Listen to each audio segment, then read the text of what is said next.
Your personality only exists as a thought activity. This is why in meditation we're focusing on being aware of the body breathing, not thinking about the body breathing, right? But just looking, just seeing, just noticing the body breathing without the thought activity, so that we can begin to re-experience the natural state. So that we're always experiencing the natural state, but it goes unrecognized because our attention is elsewhere. We're always experiencing the natural state, but it goes unrecognized because our attention is elsewhere.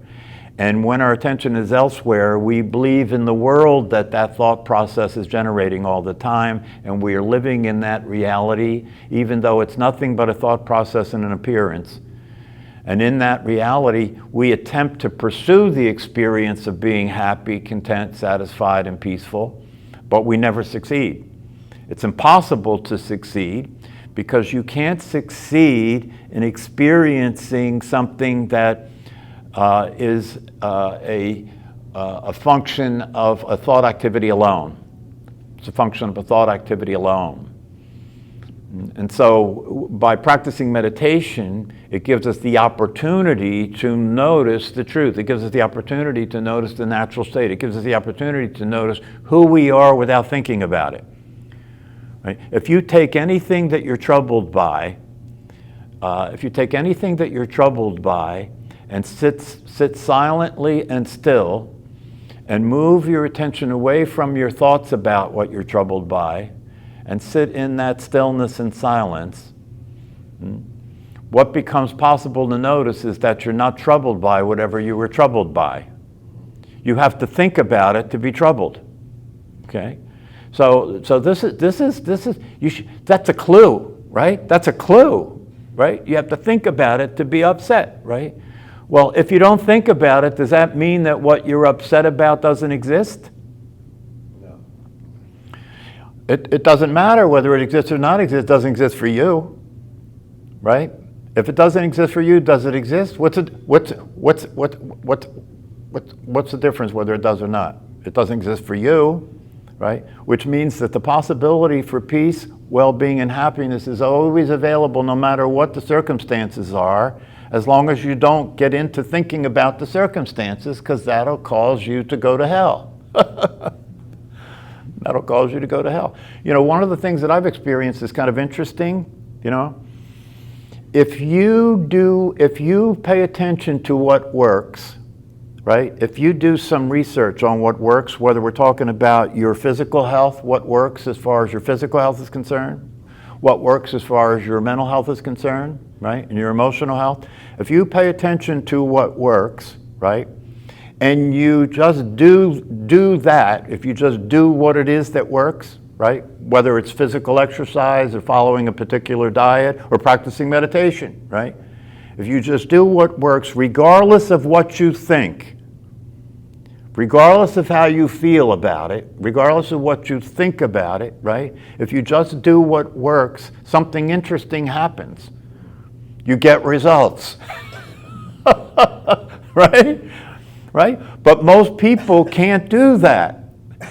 Most people can't just do what works, right? Right? Because what happens is when they go to do what works is not a mystery, right? What works in terms of what to put into this body that works is not a mystery. What works in terms of how to have this body be as healthy as it can be is not a mystery. So the information is there, right? But the people's ability to use that information and do what works in order to get the result isn't there. So what's happening, right? Okay, so you know that getting exercise every day is what works, right? But what stops you from doing it? Look at that. What stops you from doing it? You can have a healthy body if you do what works to have a healthy body, but what stops you from doing it? You can have a healthy body if you pay attention to what you put in your mouth, right? The science is there. The science is there, right? So why don't you have a healthy body if you don't have a healthy body? What's happening? What's in the way? Conditioning. Yeah, because you can know that going to the gym or working, getting exercise every day works, right? But when it's time to do that, right, thinking happens. And when it's time to do that, thinking happens. And thinking is saying, oh, you know, I'll do it later. And you think you thought that thought. And if you think you thought that thought, you're not going to argue with yourself. I mean, if you start arguing with yourself, somebody will have to put you in a locked ward, right? Most people directly and automatically believe what their thoughts are saying, don't they? Sure. Yeah. So if I know that working out every day and getting exercise will have I will have a healthy body, right? But I believe what my thoughts tell me, I can't do it. Because my thoughts, see, obviously the thinking activity is not interested in well-being. If it was, it would be telling me to do what works to be healthy, wouldn't it? Yeah, but it's got another agenda. What's its agenda? Feel good, whatever. Yeah, its agenda is to be comfortable,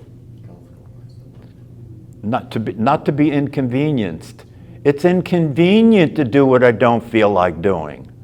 It's inconvenient to do what takes effort when I feel like sleeping, right?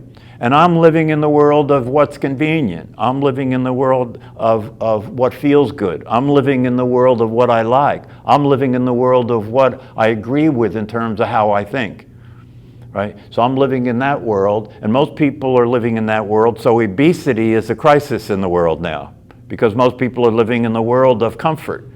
I want to be comfortable. I feel more comfortable when I have food in my mouth that tastes good.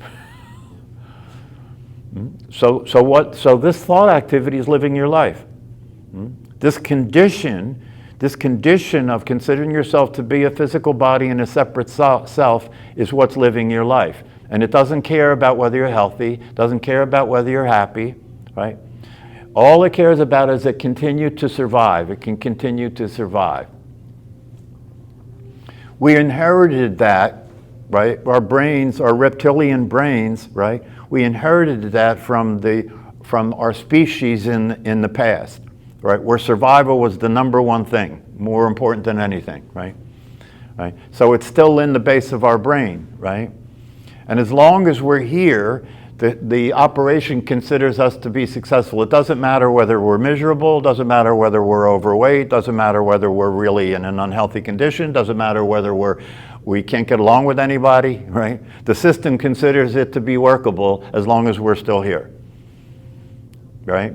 But that's why Plato said an unexamined life is not worth living. Because an unexamined life is a mechanical life, it's an automatic life, right? It's a life that has no ability to be happy, satisfied, content, and peaceful. There's no ability in this. There's no ability in the life that's given by thinking to experience the truth. The natural. So if you start to experience well-being, right, and your body is not consistent with that, as you're experiencing the well-being, right, the behaviors that are inconsistent with that start to gradually drop away. Right. So that's the brain changing. Right? The brain is now beginning to reflect things as they actually are. So whatever is inconsistent with that, right, gradually just falls away. It stops happening by itself. So one of the motivations that you may want to take on for yourself about this waking up process, right, is if you want to succeed in producing the results that you want to produce in life, whether it's having a healthy body or having relationships that work, right? Then allow yourself to understand by continuing to be a student of the truth and practicing a practice that will allow you to have a direct experience of that reality, right? You're on the way to experiencing an experience of well-being that will manifest itself physically, that will manifest itself in your relationships with other people. So that is a motivating factor. Right? If you're serious, that's what I say to a lot of my psychology patients. If you're serious about why you're here, right? If you're serious about what you say, about what you want, right? Then you'll start acting like that. And if you don't act like that, you're not serious. You just think you are, right? So a lot of people who say they're serious about waking up end up staying asleep, right? Because there are aspects of the being asleep that they don't want to let go of. And for people who understand the concepts, right, especially somebody who's in dire straits, right? If somebody's in a situation, a crisis situation like Sailor Bob Adams, right? He was killing himself with alcohol, right? So he was in a dire situation, right? And he knew that his life was not going to be a long-lived life if there wasn't major changes to the way he was behaving, right? So because of that, he was interested in the possibility, right? So you can become interested in the possibility, but that interest in the possibility is still occurring as a conceptual reality. It's still occurring as something that you're thinking about, right? But if it is the case that you're already there, right? See, that's the thing you really have to take on board and consider to be true, right? You have to have faith that that's true, because you're not experiencing the experience of being what you are may not be occurring for you yet, because you're still attending to something else. The experience of what you are naturally, the natural state, may not be occurring for you right now because you're busy attending to something else, right? And the thing that makes things complicated is you have to continue to attend to that something else to function in the world, don't you?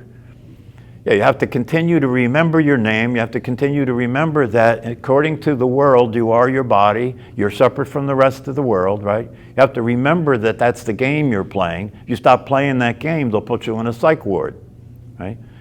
But even though you're playing that game, you know, you can wake up and realize that it's a game. You can wake up and realize it's an appearance. You know, it's all an appearance. You appear to be a body.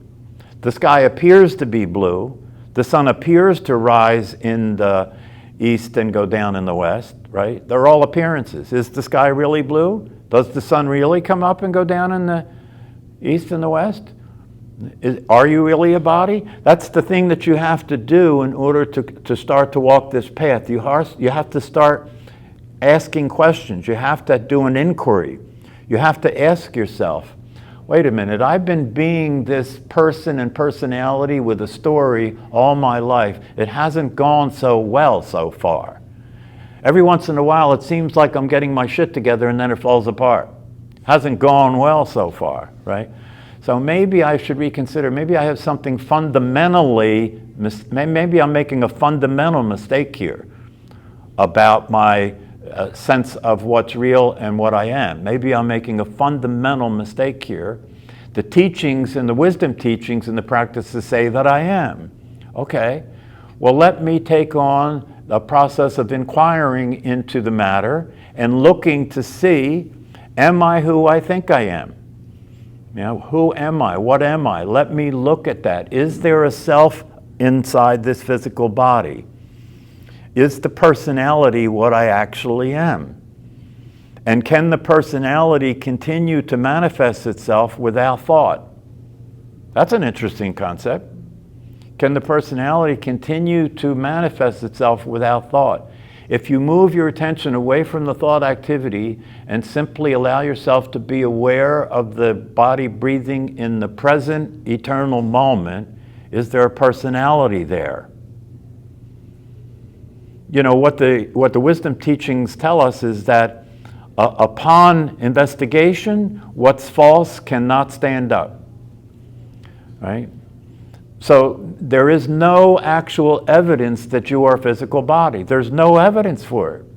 There's 100% evidence that you're not a physical body. There's no evidence that you're a personality. The personality is a self-image. It's a self-concept, right? Haven't you heard that word, self-concept, self-image, right? It's an image and a concept. It's not real, right? There's no evidence that you are a person and a personality. Literally zero evidence that you are a personality. There's zero evidence that there's a self there. Zero evidence. And 100% evidence that you're not a personality. Isn't that enough? Isn't that enough to motivate you to want to look into this a little further? Isn't that enough to motivate you to want to sit still and be quiet and just pay attention and see if you can see it instead of think about it? Right? Become a seer. Wake up and become a seer. See things as they are, and when you see things as they are, right, you won't have to waste a lot of your time thinking about things, and you can start to just respond to life. You can just begin to experience things as they actually are, instead of thinking about it all the time and worrying about it all the time and remembering it all the time or imagining it all the time. You know, that's where most people spend their entire lives, remembering and imagining, right? Remembering the past and imagining the future. Very little attention on what's happening in the present moment, right? And that's the only real place there is. So you have to ask yourself, do you want to live in reality or in your head?